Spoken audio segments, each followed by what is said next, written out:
Well, welcome to today's video, and today we're going to be looking at vitamin D again because there's a couple of very convincing studies have come from Israel, large-scale community population-based studies, and again it's showing this consistent pattern.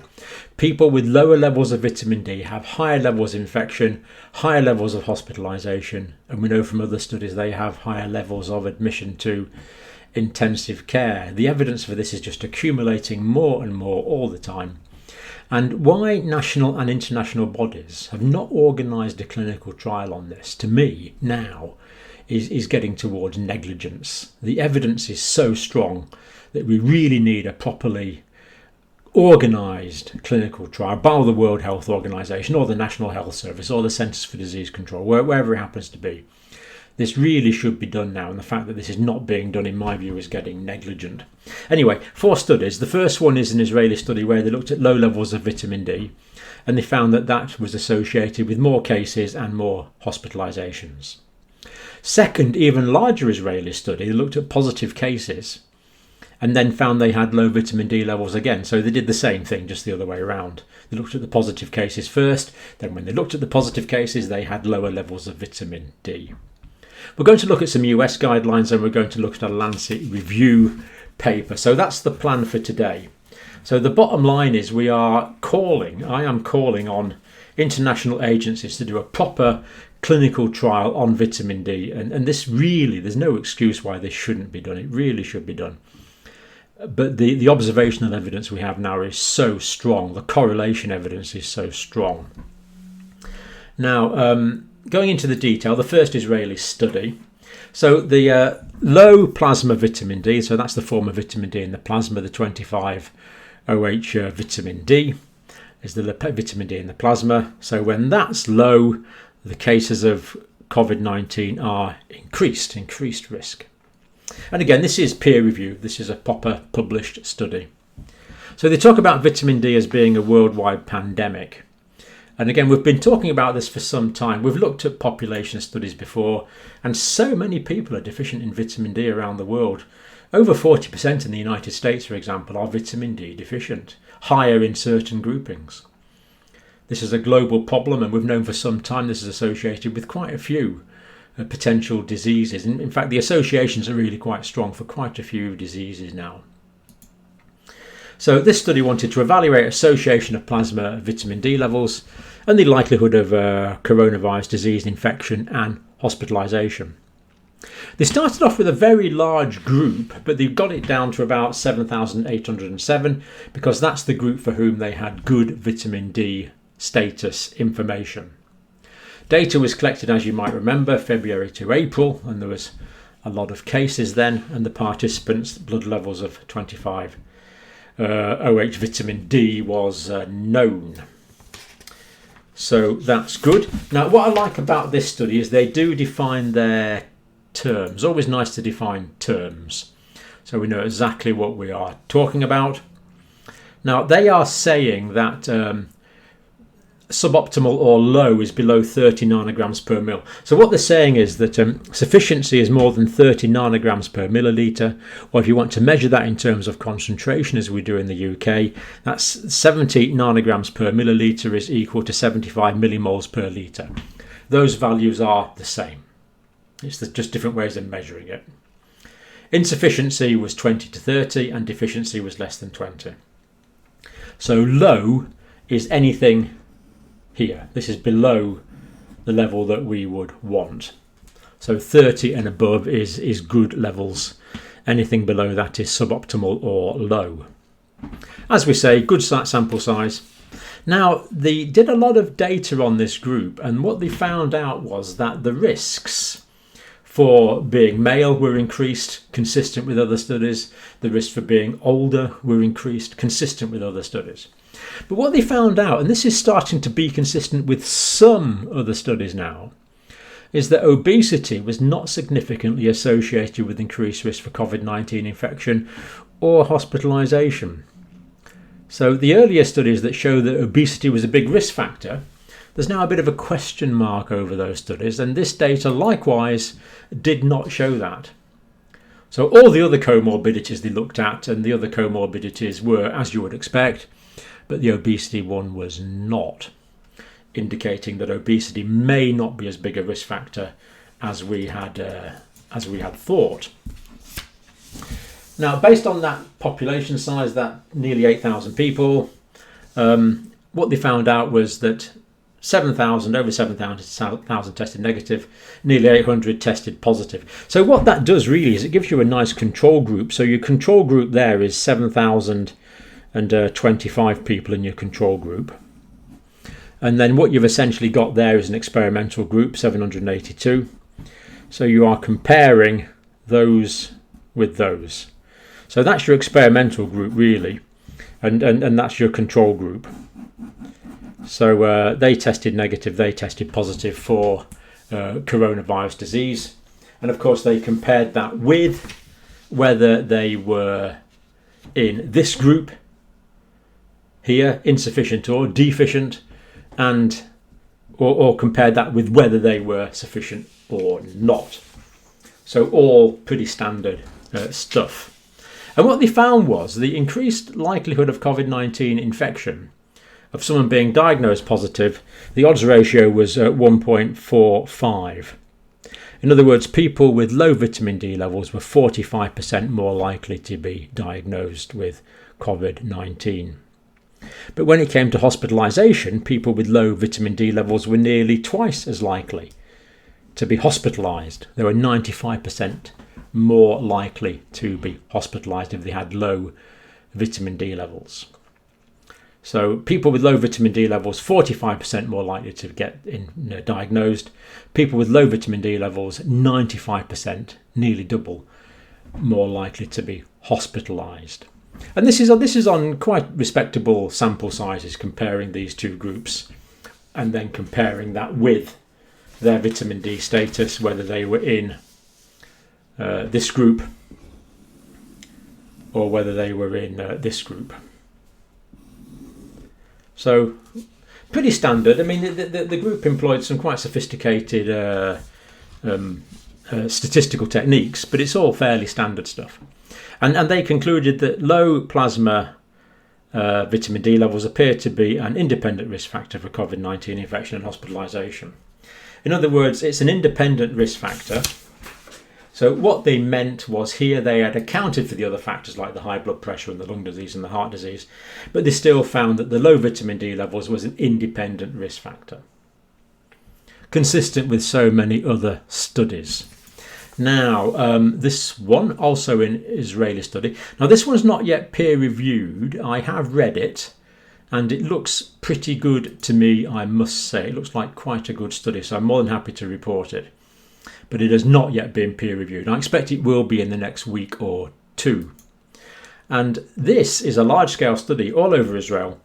They found 52,000 people were infected, and about over 500,000 they were able to use as control. So again, we've got two ready-made groups here. That many infected, that many not infected. So it gives us really good numbers to compare on and contrast the vitamin D status between these two groups. Hardly need to read the results out, do I really? No, these were their conclusions. Greater incidence of COVID-19 with lower vitamin D levels. It's getting a bit boring, isn't it? Greater incidence of COVID-19 with lower vitamin D levels. But it's not boring. This is people's lives we're talking about. But the same results are repeated over and over again, study after study. Higher infection prevalence with lowest vitamin D levels. So the lower the vitamin D levels were, the more likely someone was to be diagnosed.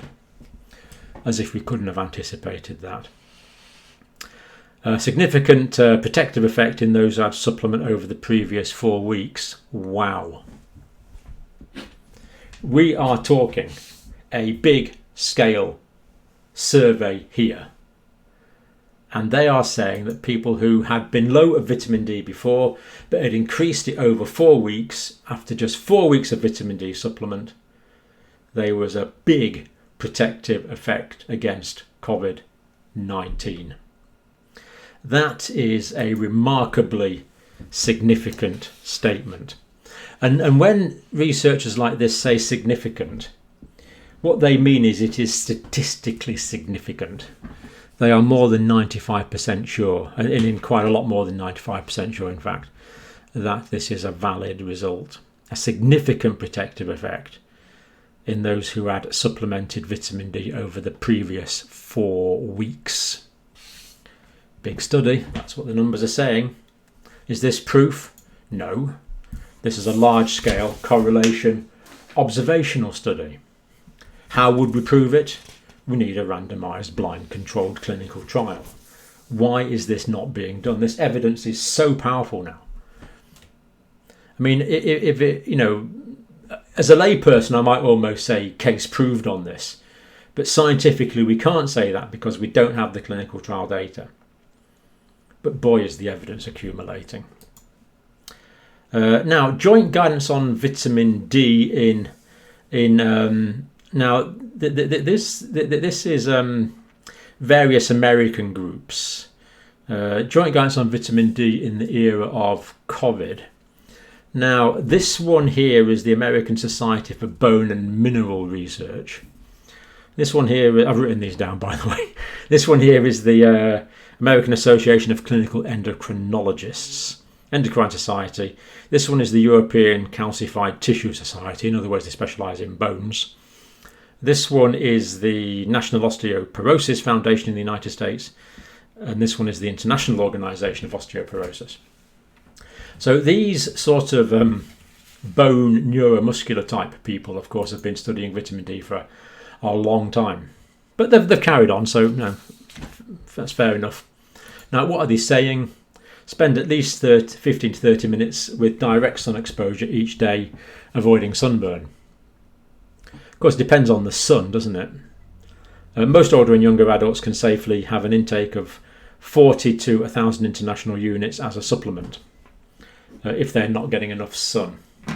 Now, if you watched that video a while ago that we did with Matt, the doctor from Australia, he said that to make enough vitamin D, the sun needs to be 45 degrees in the sky, and it depends on the body surface area that's exposed to the sun. But he said if you go out in the sun and you've got your shorts on in your back garden, you get a bit of sun front and back.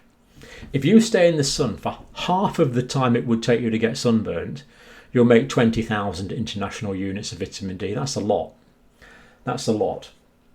So my 25 microgram tablets there, that's equivalent to 1,000. So going out in the sun would be like taking 20 of those tablets.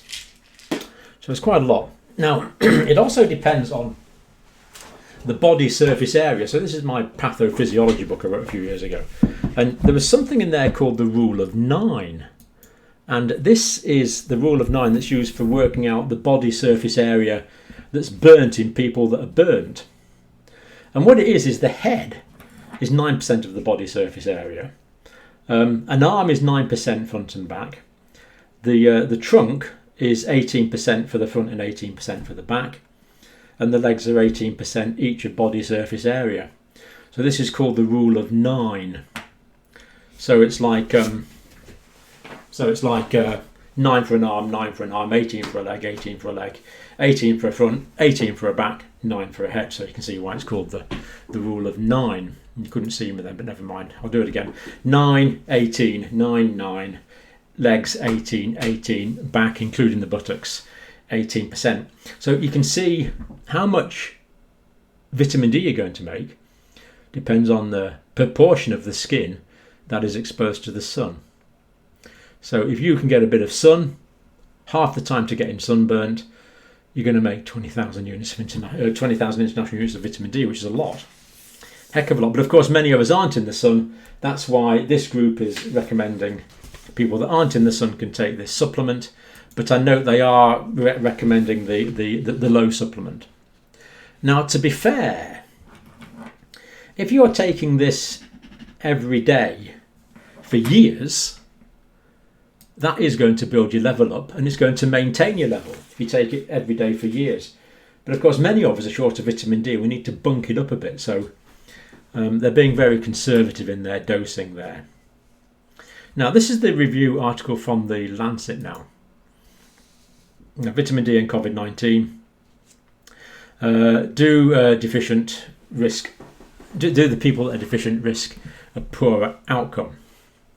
And again, it's a recent article from The Lancet, so we'll have a quick look through it. Comparing data across nations, mortality from COVID-19 is clearly higher in some countries than others. Okay, we accept that. Relative vitamin D status of the population needs to be measured, has been measured in many cases. Vitamin supplement should be especially important for older people, partly because their skin makes it more slowly, partly because they often get out into the fresh air less. Functions, well, we've known about the bony functions for ages, that's not new. The rickets in children that it can cause, but we now know about many other conditions as well, specifically talking about infections associated with increased susceptibility to infectious disease. So people that are low in vitamin D are more susceptible to infectious disease. So many research reports saying that now. Notably upper respiratory tract infections. Treating the lowest levels gives most percentage benefit.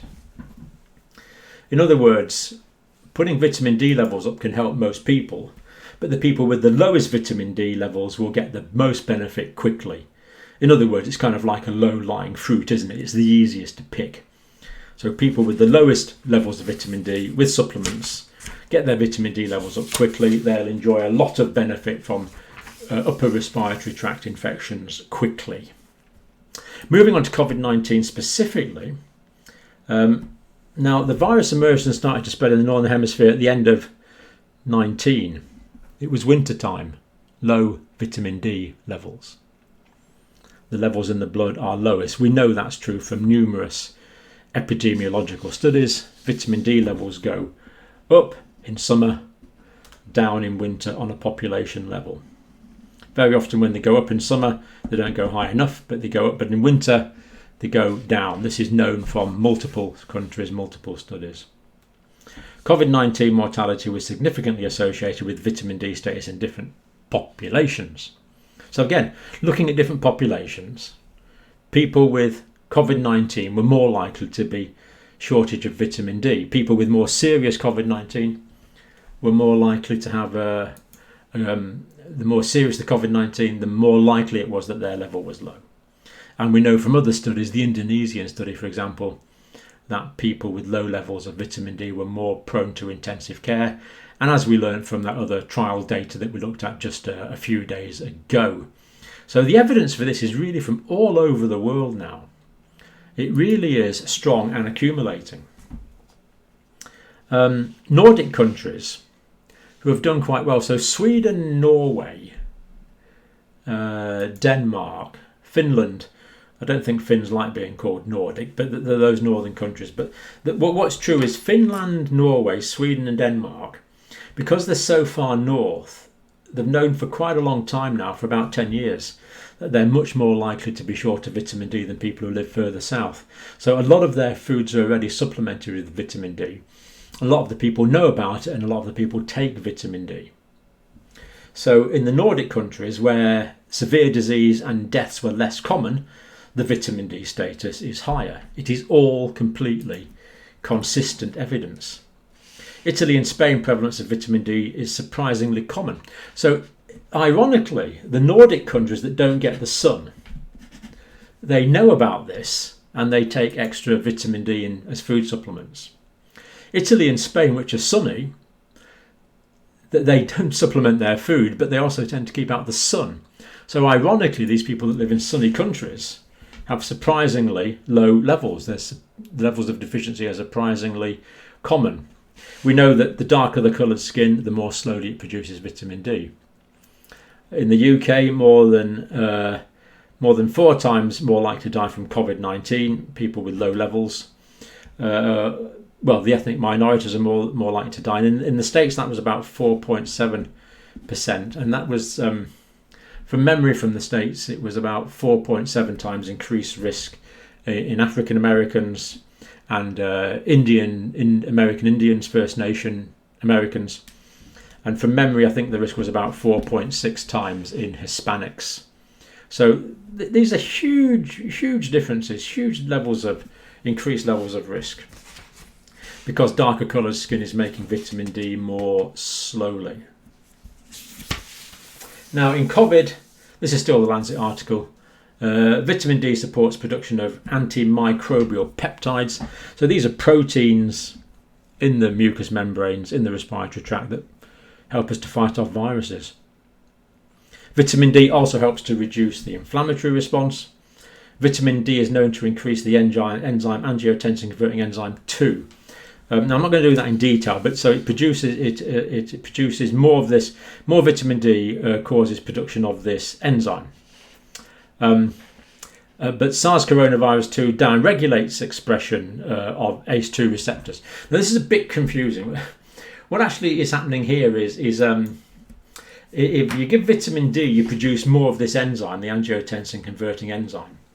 And if you have more of the enzyme, the receptors, the ACE2 receptors on the surface of the cell downregulate, and you actually get less of these receptors. So more angiotensin converting enzyme in the plasma means that you need less of these ACE2 receptors. And of course, it's the ACE2 receptors that are the adsorption site for the infectious spike on the virus.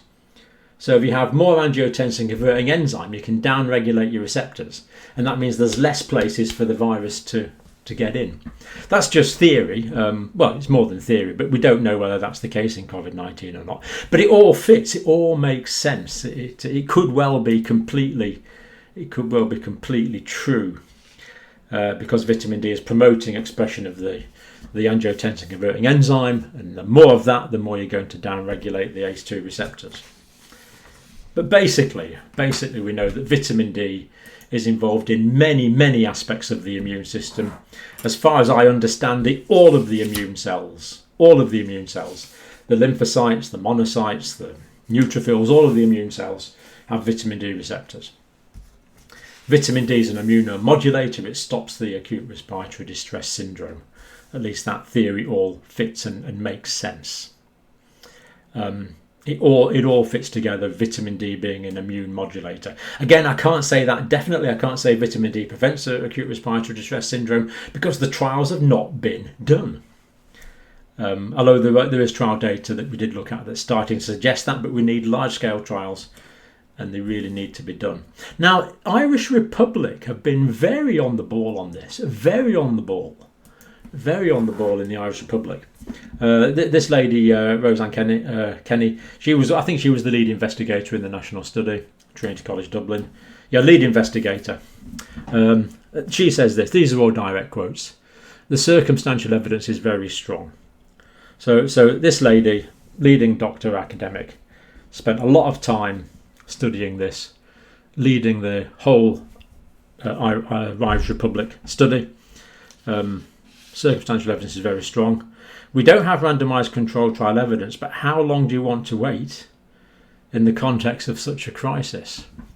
Boy, do I agree with that statement. We don't have the trial data, but we need it. But hey, how long are we going to wait for? We know vitamin D is important for musculoskeletal function, so people should be taking it anyway. Vitamin D supplement should normally be given to care home residents unless there is an extremely good reason not to do so, because they're elderly. Even if they're in the sun, they produce it more slowly. They tend to be indoors, and of course, who's died mostly from COVID-19? People in longer-term care facilities. Adrian, can't say his name. Adrian from another academic from Queen Mary University of London, again leading academic. At best, vitamin D deficiency will be one of many factors involved in determining outcome of COVID-19. Of course, this is one factor. But it's a problem that could be corrected safely and cheaply. It's a variable we could get rid of. And simple changes in government guidelines could do this within a few weeks. You know, instead of talking about moonshots, for testing 10 million people a day. You know, if the Prime Minister, the Chief Scientific Advisor and the Chief Medical Officer advise people to take vitamin D supplement as winter approaches, then people would do that. They would do that. But at the moment, that advice is not being given, or the advice is being given and it's not talked about much, and it's vitamin D at low levels. And Adrian finally saying here that there is no significant downside to speak of, and good reason to think there might be a benefit in giving vitamin D. Now, this is the vitamin D I'm taking at the moment. This one happens to be, the last one was Asda, this one's all in about. It's all the same stuff, same chemical. Vitamin D3, which raises your blood levels slightly more than vitamin D2 does. So most of this is vitamin D3, but vitamin D2 would do as well. And this is 25 micrograms. Now it gets a bit confusing because 25 micrograms is 1,000 international units. So 400 micrograms is 400 international. You see how easy it is to get confused. 400 international units is 10 micrograms. 800 international units, 20 micrograms. 1,000, 25 micrograms. 2,000, 50 micrograms, and 4,000 international units is 100 micrograms. So early part of the year, me personally, I was taking 2 of these a day. That's 50 micrograms, which is 2,000 international units. Over summer, because I try and get out in the garden and the allotment, I've been taking less. But as winter approaches, I'm not getting the sun again. Personally, I'm going to start taking 2 of these a day. And as well as the COVID situation, there's some very good evidence that I will look at another time about vitamin D being good for prostate health, which all men of my age are concerned about, or will be pretty soon. Right, that's us for today. I just renew this plea, really. We need these clinical trials, and if these aren't done, I think governments and governing organisations are being negligent. The evidence we've given in half a dozen videos now, again substantiated by large-scale epidemiological studies from Israel, really, in my view, very, very difficult to argue against. So thank you for watching, as always.